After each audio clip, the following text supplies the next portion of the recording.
What's your thoughts on government cover-ups or covert societies attempting to control humanity?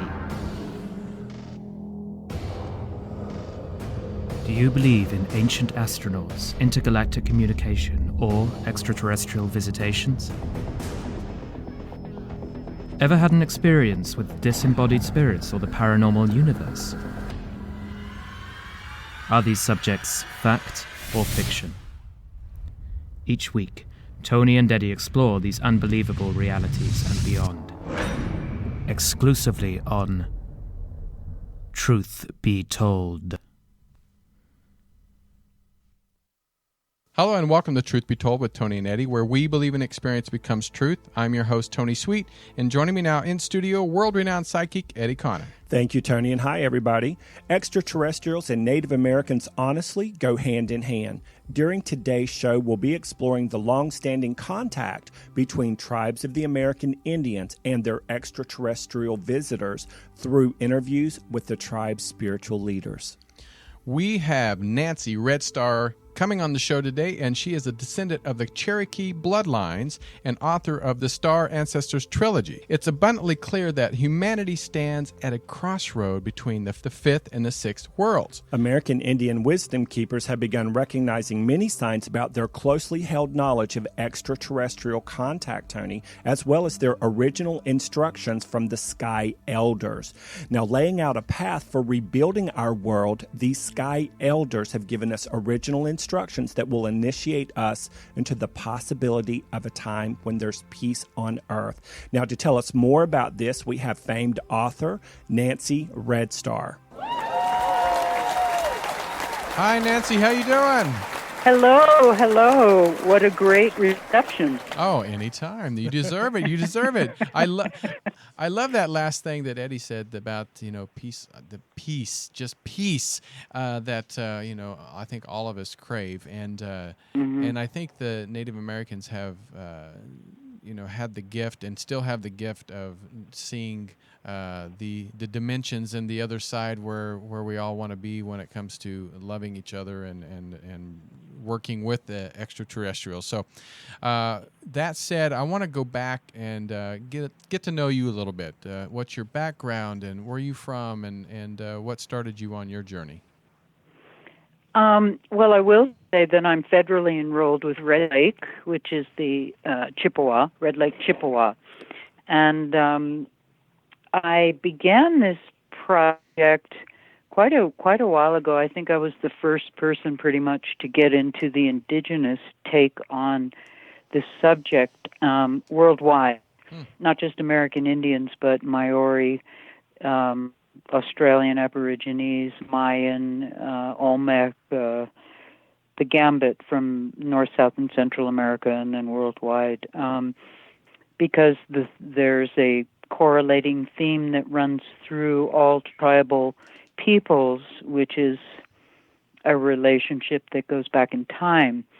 And on the practical side of things, I was living in Woodstock, New York. I had just finished up 4 years teaching American Indian Studies at Bard College, which is a liberal arts college outside of New York. And I was living up in that area, and I was at a meeting in Woodstock, and a guy came up to me who was a producer from Toronto and asked me if I would be interested in being the associate producer of 50th anniversary of the UFO crash in Roswell. Oh, wow. And I was not a UFO enthusiast at that time. I was much more an academic, and I had begun working on a historically based fiction novel.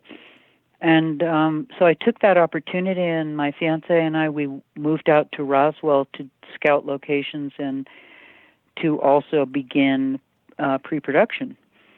And I was in charge of all of we were going to have a satellite link-up, a global satellite link-up from the stage.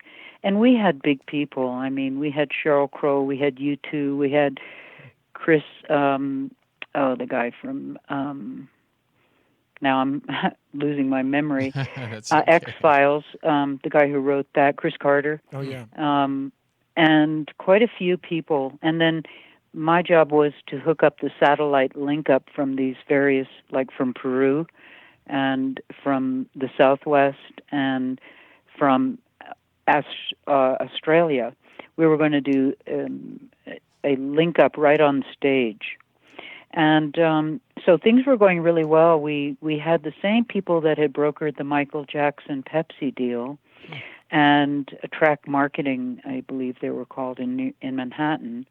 And so we had gotten Frito-Lay, Pepsi, Budweiser as sponsors. I mean, we had big sponsors. And then we had that Heaven's Gate mass suicide, which most likely was a psyop. It's not a real event. Right. But what happened was we lost all of our sponsors because they didn't want to be involved with anybody who might take a recipe like that, and be responsible at the event. And they dropped out. So I was really faced with the dilemma of what to do because I had already started doing interviews and it was so fascinating I didn't want to stop. And so I got a book deal with Ballantine Books. I was actually working with the nephew of Ian Ballantine on the proposal, and so I did get a publishing contract with them, and I ended up switching to Inner Traditions and began the book. And it turned into a trilogy, and then I went on to write 3 more books after that. So one of the things that's happened in the last, I'd say, few years is that people aren't reading like they used to. No, they're not. They really don't have the ability. There's so much stimuli right now, and especially right now, that people don't seem to have the ability to really sit down and center and be calm and be quiet and really read like they used to. There's just too many pressing issues. And so I thought, well, I guess I'll make a documentary then. And that began almost 10 years to really get a body of work, because I had to raise the money to shoot and then go out. And then during that time, I was on the History Channel on Ancient Aliens about 6 or 7 times. So I kind of got to the point where I wasn't sure if I was going to be able to continue. But in fact, last year, I got in the American Indian Film Institute in San Francisco and got nominated for an award for one of my pieces. So I decided, well, I guess it is time. I'm just going to keep going. And now I have a website, and I'm doing a Star Ancestors documentary series. And I just also got in the NAMI Awards, which is the Native American Music Awards, for the theme song that was done by John Trudell. John Trudell passed away in December last year, and he wrote the preface to my book, and we put it to music. So I feel obligated and responsible to continue, and so I'm doing a music video for the Native American Music Awards, and then I did just get asked to show my film at the San Diego International Film Festival in September, and they're reviewing it today. So we'll see. I might have been, somebody had brought me in on that, and it was almost too late. But we'll see. They're looking at it today, and we'll see how that goes.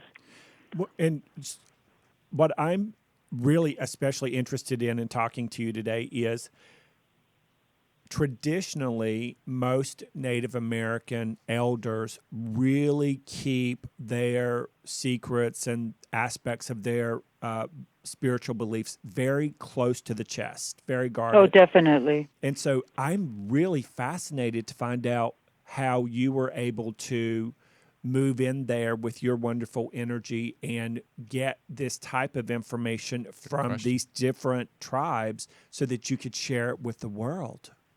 Well, it's like Dean Stockwell narrated my film, the actor, and so it's kind of like he says, wisdom keepers around the world have seen signs which tell them that they must, open up their closely held, secrets of rituals and ceremony and how they were influenced by, we don't call them aliens because the word alien was really created by the Tavistock Institute in London It's a mind control programming, and what it is it's a capital A dash lean, LIEN. And that's a lean on your mind, because the way they've put this information out is with fear. Of course. And when you go around to the indigenous people, not just American Indians, but all indigenous people, there is no element of fear. I have found none. And a matter of fact, I've never met an indigenous person that gets abducted either.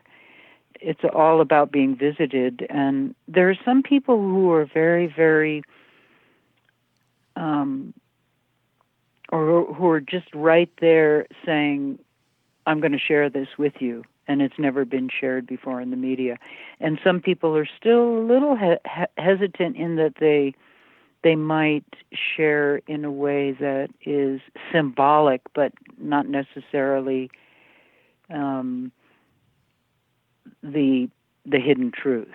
It'll be more of an analogy or more of a legend or part of a storytelling, where some other people are just very matter of fact about their experiences. Well, what's funny is because Eddie and I love Native American, the history, the energy, the people. We've interviewed a Zuni elder before, and I remember calling someone in the Hopi Nation, and I was trying to get somebody on, and they're very tight knit, and not a lot of not a lot of sharing of their experiences, because I don't blame them for a white guy calling and wanting to get information about their history. But we talked long enough to where this woman I was talking to from I think one of the museums there, that she shared an experience of seeing, and her family seeing a ship, and they said they were close enough to where they could actually see through the window and seeing alien beings. And I found that very fascinating. Again, that she opened up to me, because she knew that I wasn't doing this in a derogatory way, right? Because this is something that Eddie and I we love, and we don't feel like our spirits are from this planet anyway. So part of the reason is in the Southwest, for instance, the Pueblos, the governors signed a compact with the United States government that they would not talk about this subject.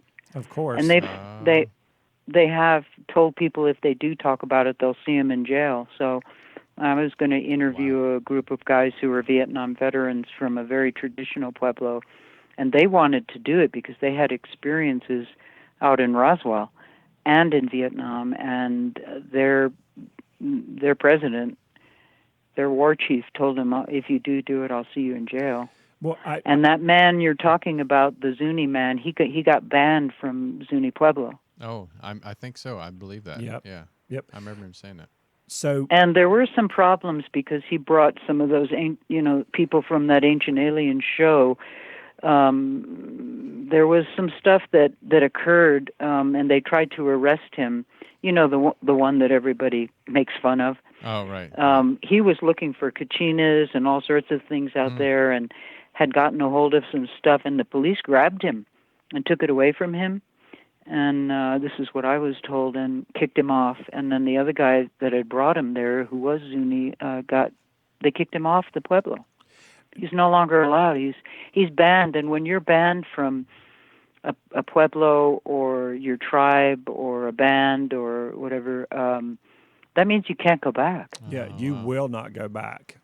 Wow. Yeah, you will not go back. So you have to be really careful and respectful of the beliefs of other people. You can't just go out on your own and speak without, having the endorsement. Like, for instance, with the Ojibwa, they're very much behind these.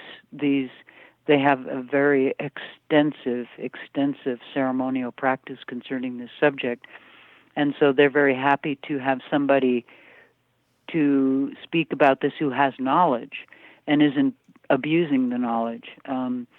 But, for instance, with the Hopi, it's very difficult. Most of the older people who would talk about it are gone. which is a shame. And they had a lot of problems from talking about certain things. I mean, they really went after them on Hopi. The tribal police even tried to arrest some of the traditional people. Wow. You know, I mean, you find it's similar to a oppressive government. You're totally leading right into what I have a hypothesis about something, and I have since I was a kid about this. And I'm going to sound a little off the wall for your audience, Tony. It's I have always felt in my heart of hearts that, speaking of oppressive governments, that our government created the genocide, the biggest genocide in the world, mind you, on the Native Americans of our country, because of their knowledge with the Sky Elders, because of their connection to non-physical, because of their belief in spirituality and the paranormal, and how that's a reality for them that could have easily been brought into our Caucasian culture, for lack of a better way to say it. And I believe that is part of the root of the reason they were murdered and slaughtered. That's my belief. And I would love to know what your hypothesis... Well, of course, because America was set up to be the new Atlantis, but the people who came here originally were all part of an order, a secret society. I mean, and of course they didn't want that kind of information out because they had their own practices. And if you look at some of the high Freemasonic practices, and then some, you will find that they believe that they are from another star, you know. That's incredible. They have beliefs in extraterrestrial life, and they want to be part of that. They want to claim that as their own and nobody else's. So any you know, when you look at melanated people, if you're looking at Aboriginals who have extensive information on this subject, one of the most extensive comes from the Australian Aboriginals, and if you look at the melanated people, their strands of DNA are up to 22 strands. Wow.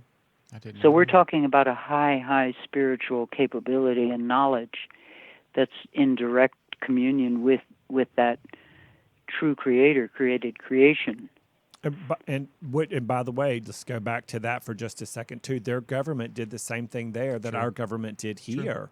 And come in they're hard. And just... Yeah. But, you know, it's interesting because the Prime Minister of Canada, Justin, I can't think of his last name. Starts with an M, right? I don't remember. But yeah, he's a Fabian socialist. Yeah, and he is going public with apologizing to the genocide on their Indigenous people. And the same in Australia. They're apologizing. Well, you can't believe anything that he says. Right. I'm sorry, but you know how many Indian women have been murdered in the last 2 years? Well, it says the last 4 years, 14,000. Wow. And these are all women who are childbearing year age. And they're saying up there that the government is murdering the women. Wow. So they say one thing out of one side of their mouth and they do something else out of the other. And I don't trust him at all. So, I don't know. This is fascinating because it's obviously always connected back to just a handful of people whenever we think our government is in charge of things. And then there's the people behind them puppeting them who obviously want to keep all of this information from going mainstream. Is that kind of close to? Well, yeah, and it's a global network. Yeah. You know, they're not just working for one country. They're working now in liaison with many countries because that's what it is. It's global fascism. Wow. Well, pretty much. I'm gonna take us back a little bit, just because I want to get back somewhat to your book, because you said when you first kind of started, you weren't really into ufology at all. Well, I wasn't a UFO enthusiast, although I had an experience as a child. I hadn't even thought about it. I was contacted as a child and contacted when I was almost 18. 19, about that age. And then I pretty much dropped it and never thought about it really until that invitation to associate produce.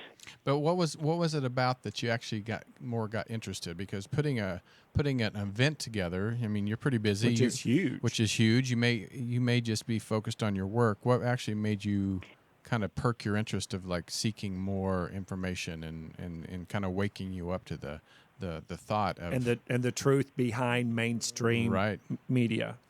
Yeah, I mean, I hadn't really watched anything on UFOs on mainstream media. I was very much involved with the Indian movement and my students and everything at Bard, and it was very far away from that subject. But when this opportunity came up, this producer had done a John Lennon concert in Toronto, and he was well known, and he was very, I don't know, he was just very convincing, and it sounded like a lot of fun, I mean, I got to go back to New Mexico, which I love, and at that time I was wanting to get out of that area, and it seemed like a great opportunity to learn about something I really didn't know that much about at that time. And so as I said, I had done a couple interviews with a elder Navajo woman, and she gave me incredible information. And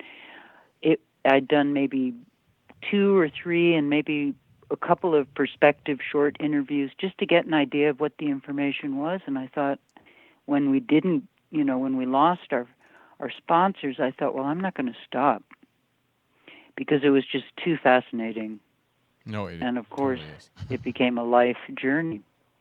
Well, in your book in 2000, you released a book called Star Ancestors: Indian Wisdom Keepers Share Their Teachings of the Extraterrestrials. I want to know, could you just give us a few or examples of what were some of the teachings of extraterrestrials? Well, for the teachings vary from the knowledge of the individual person, how much they actually knew and how much they participated in those teachings. For instance, one of my elders was 72 years old, and she was just beginning the Anishinaabe Medewan rituals. She was just being initiated in there, and that has a lot to do with this subject, but I could never talk about something like that publicly. Number one, because I haven't been through that yet. Mm-hmm. I'm a clan mother for the Ojibwe, but I'm not officiated into those ceremonies yet, and so I'm really careful about what I disclose.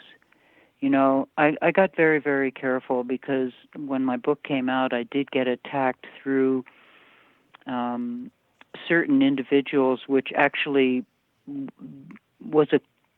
it actually turned out to be a white supremacist site. A KKK site that was attacking me online for my book that just came out, the first one, Star Ancestors. So the rituals is a way of living, really. I mean, there's very secret teachings, and then there's a broader understanding of how to take care of this planet. And that's really taking care of the planet, taking care of the wild kingdoms, taking care of the different races. There's instructions on a general term, and then there are instructions very specific to your clan or your tribe.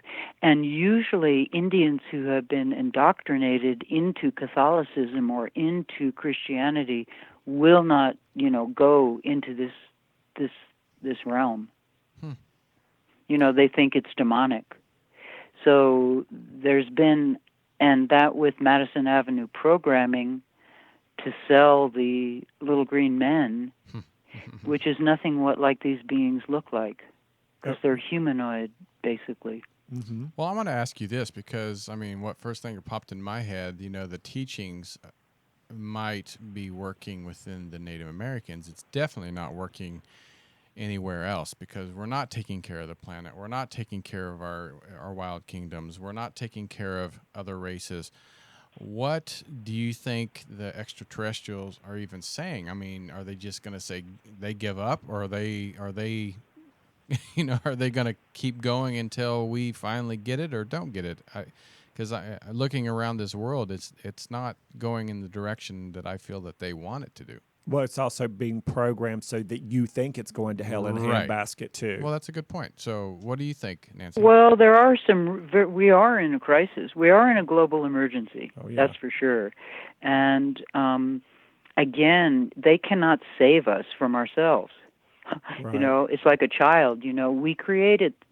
I mean, I don't feel like I contributed to the amount of destruction that's going on, but we're all in it, and so we have the will to change it or not change it, and they are playing it out as long as they can to give people a choice to wake up or not wake up, because what's going to happen is, it's always been said that the earth is going to be purified by fire and water, so we are going to start anew.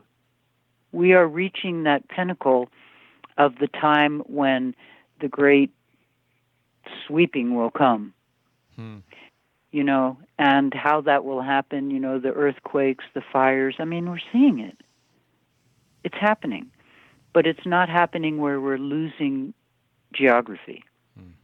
We haven't lost any continents yet. We haven't.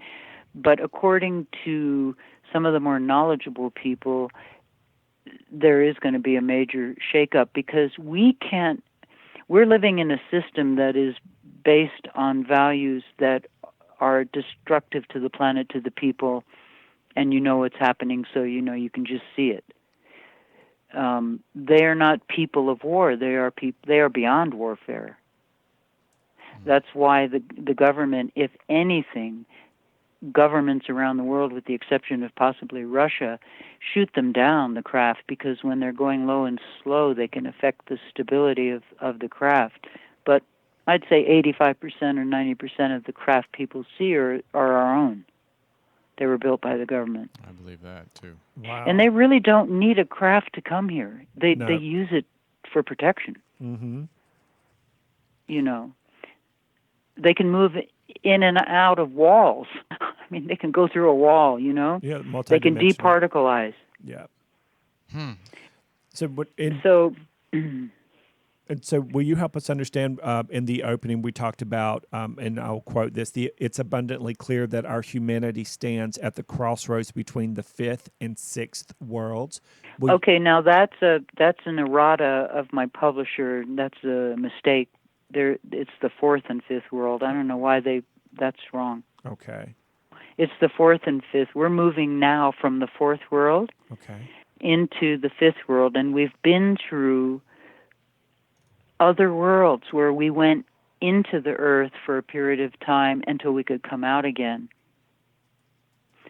because of nuclear war, certain factors that made it, the Hopi and most of the Pueblos called the Anasazi, they came out of the Grand Canyon.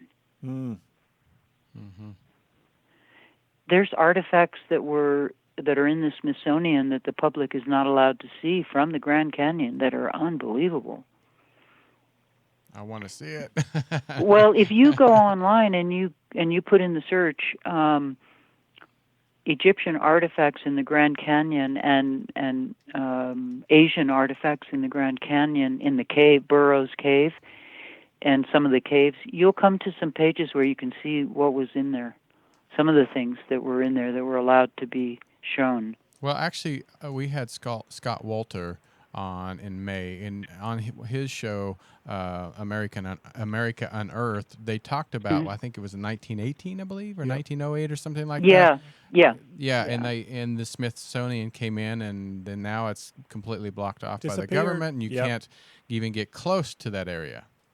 It's a shame because that's our true history. Those are the migrations of the ancient people, and like, for instance, my name, Nivea Chagachi, that's my Indian name. It's Sisology, and it's what you would call Cherokee. That word is Sumerian. Wow. The roots of my Cherokee, that's why the Cherokees wore turbans. It wasn't because somebody in the City of London said, why don't you all just start wearing turbans? Right. It's because we're Middle Eastern people. And we're Semitic peoples, but not Hebrew. Well, let me ask you this, and we've asked this of many people, and so your amazing books that you have, but again, why do you think the government and even Religion. beyond religion and beyond the government, why are they keeping this information from us? What is it going to? I mean, even if it takes away the power, it's still we're doomed for destruction. So what's it benefiting them to keep this from us? Well, it's occult. They consider it to be secret, occult by nature information, and they want to be the primary source of all of that information. I mean, all UFO information that's released to the public is released through the authority of the City of London Incorporated. It has nothing to do with the United States government. They are not in control of that information. Really? But there's a lot of people. Well, that we're don't not know in that. control of our country. Right, No. which is true. Yeah. We are not independent of England. Wow. Eddie's looking. He got that. I'm yeah. just like, it's like, people wake up. I know we are not. That's the ruse. So what happened? Okay, let's go back to 1776, and I mean I'm just going to throw this out there, and I'm going to play the everyday man. It's like, okay, we fought, the Revolutionary War, and to get away from the England and the reign of the royal family. So what happened? Did we ever get? It's the Act of 1871. You'll have to look that up. I will. And it'll tell you what happened. Yeah, we are not free of England, and as a matter of fact, we are not free as individual people either. Nope. Because it's all written in the number system, all of those capitalized letters in our name, on our driver's license. I mean, I don't capitalize my letters, so why do they? It's all about the straw man, the birth certificate, and how that was changed. And that's a lot of research that people have to do on their own, because I'm not the utmost authority on it, but I know enough that I have reviewed the Act of 1871 and how we were not emancipated. We were brought back in under cattle. It says the United States isn't a country; it's a corporation. Well, yes, and like Israel and Hamas, okay, they're registered in the District of Columbia Wow. as a corporation. Well, and that it's and everything. And it's in the tax treaty documents. I mean, you can find it. It is in the tax treaty documents that Israel is a corporation registered in the District of Columbia, and so is Hamas. Again, all of the stuff that mainstream media will never talk about, especially in North America. Especially. Oh, never. Because here you are trying to put on this big, wonderful 50th anniversary thing connected to the crash in Roswell. Have all of these sponsors. Was that your first OMFG wake up call about the powers behind the scene that's pulling the strings? Well, kind of, not all together, because there's with a lot of these events there's a hidden agenda. Of course. I mean, my cousin was murdered up at Sharon Tate's house. My cousin by my father's second marriage, Wow. Abigail Holger. And I know things about what really happened there that was not part of the story. Child, is that going to be in a book somewhere down the road? Well, I've got to do a memoir, people are telling me, because my Please. father also worked for Marilyn Monroe. He was the secretary, and I grew up with Marilyn Monroe, at our house. Well, And there's been quite a few things, and somebody the other day, yes, I do want to write a memoir. please do, because it's one of those things that I just get, like when you were speaking earlier, when you said that people don't take the time anymore, A, they don't have the attention span, B, they don't have the time to read the books, and then C, when they do read the books, it's on something called a Kindle or a Nook or something electronic. that does not really allow your brain to sink and rest and relax into the information, in my opinion. And so then you jump over there and you do the documentary and said, I'm like, you go, girl. Okay. Well, because I thought I still got to get this information out, but obviously, I saw that people were becoming less and less and less literate. Yes, it's scary.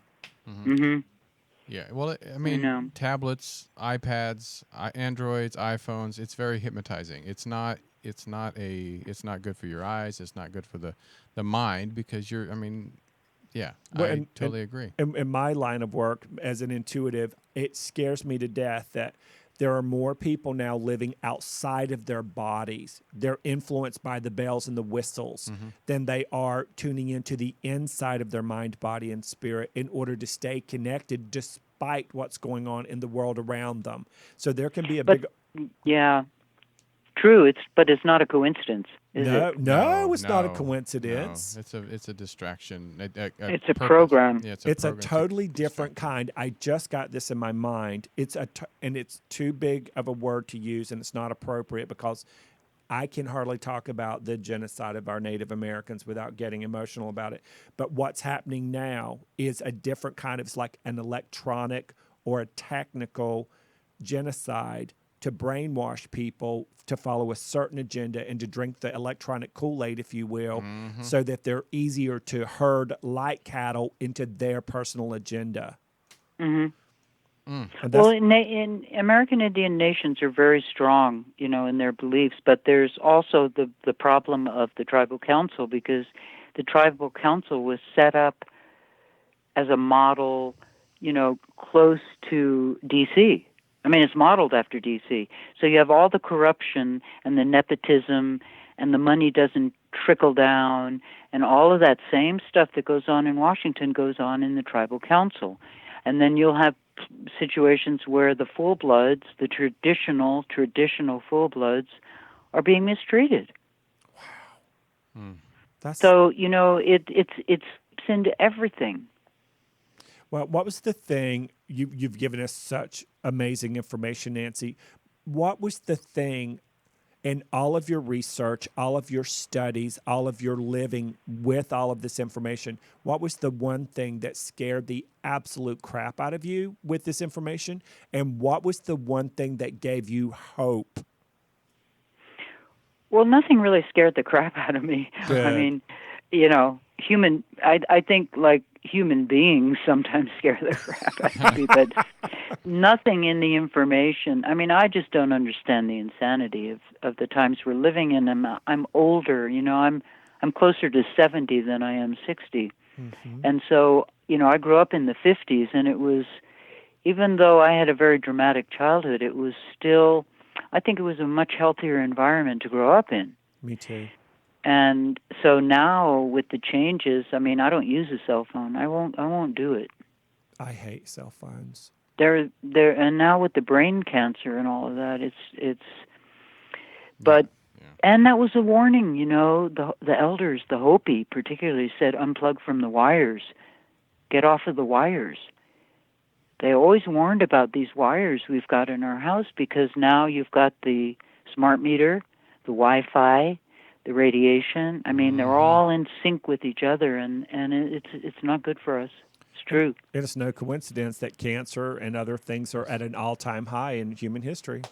Very, very much so. I mean, the cancer is of course, there is the Cancer Act of 1938, which came out of the City of London Incorporated, which makes it illegal to cure cancer.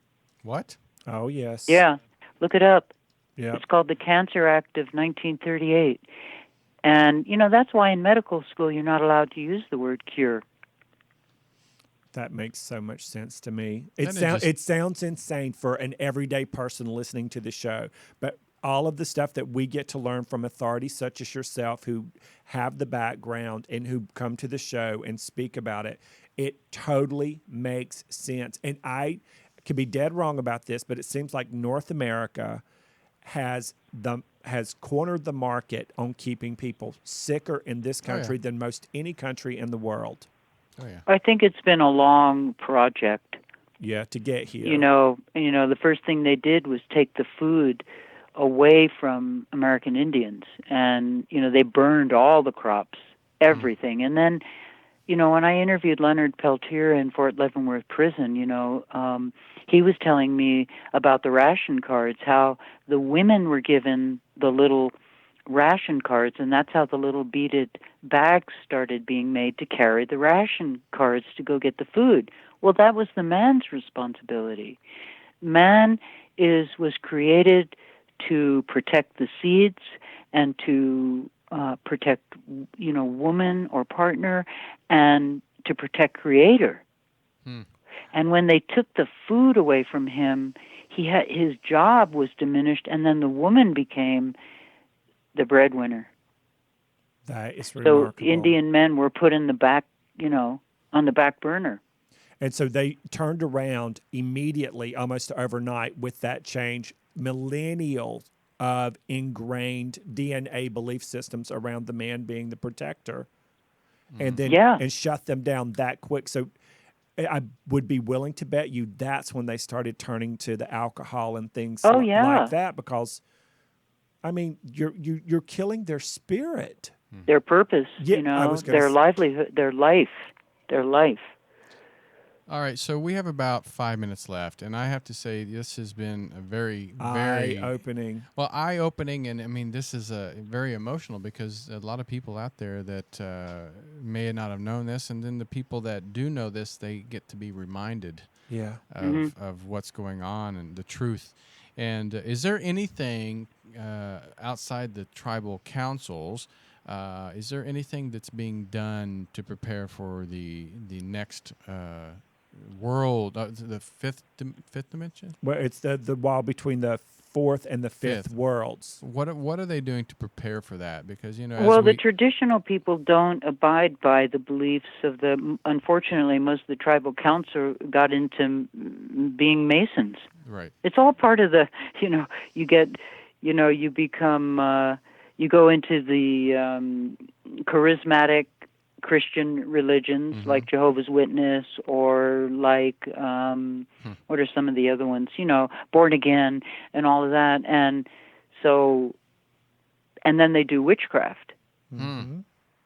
See, the witchcraft goes along with the Masons, and it goes along with the tribal council, and it goes along with the government, because they do witchcraft in Washington. Oh, of course, Because they have secret meetings and secret doctrines and secret occult practices, and this has been known by a lot of people. It goes back to England, because that's really where it was founded. These offshoots of the Freemasons and the Kabbalic studies and everything coming out of Judaism, the Sabbateans, the Frankists, the Zevite, there's a whole religion based on Masonic beliefs, and that got into the tribal councils. And then there's a lot of witchcraft, so the traditional people stay as far away from that as they can. I'm sure. Wow. This, I mean, like I said, this hour has gone so fast. And it always does. It has. Well, we have great guests. I mean, Tony and I just sit here with our heads spinning. I know. I can't even hardly speak now, because I'm just listening to you, and I'm like, I can't believe half the stuff you're saying. I mean, I believe it, but I can't believe I have to believe it. Well, I love Tammy Stefano, too. Isn't she on your show? Yes. I mean, she has it. Yeah, I love her. I mean, I'm really behind that too. Yeah, the National Safe Child Show. Awesome. She's great. Yeah. Awesome. Have you been on her show? I haven't. I do have information for her. I would like to talk to her, but I'm not a case study. Okay, okay. Mm-hmm. Yeah, I'll have to let her know. Yeah, she was just on today. So, well, before we go, your documentary that you're putting together, please tell us again what it's about, and when is it available to all of us? Well, it's on the internet, starancestorsfilm.com, and I'm just in the process of putting together the first 4 of the series. So I've got 2 done, and I'm putting up the next 2. And, because I did write some other books and I did some military interviews, so I've got the head of the NASA Data and Processing Control. I interviewed him. He was with the Voyager, the first one that went up to the moon. He oversaw all the pictures and data. I interviewed him, and then another man who was in Project Blue Book, who has passed away now. So I combined both of those, indigenous and military, because people really like to hear the military dispersed in there. And these are Indians that were in the military, so. I love it. Well, we have somebody that's listening on Facebook Live. Her last name is Whitehawk. So I'm assuming she must be Native American, but she says, thank you for having the courage to talk about this. So yeah, really. I mean, I have been attacked. It's not a subject they like people to talk about like I do.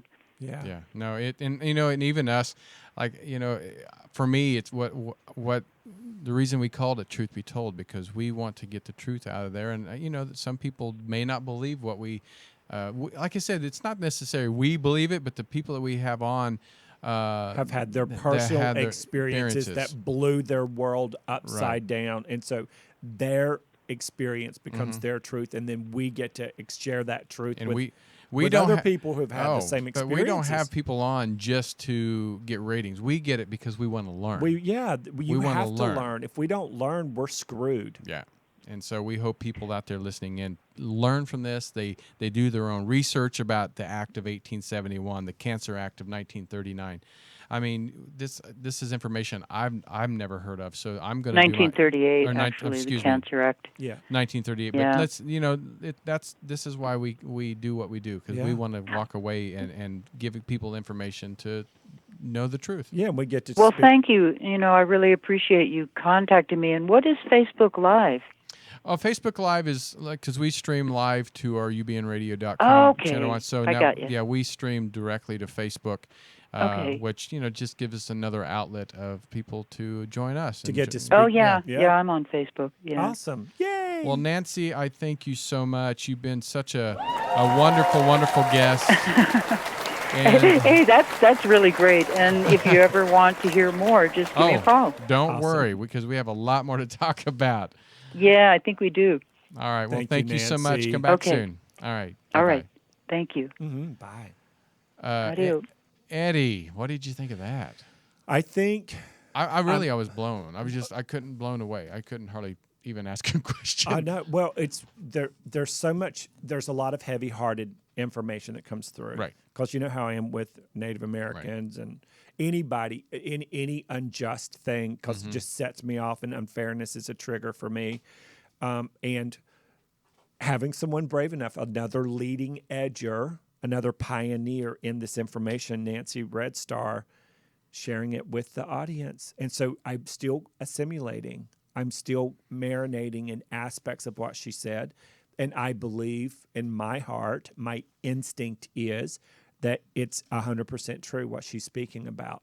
And the people that are listening and you have a hard time believing it, again, do your own research. This is what it's all about. This is Truth Be Told. The truth is told to you, and if you don't believe it, just go. Don't just say, I don't believe it. Go and do your research. Yeah, go do your homework. It's like anything, even in our national election right now, instead of just bickering back and forth about this one is bad and this one is good, do your own due diligence.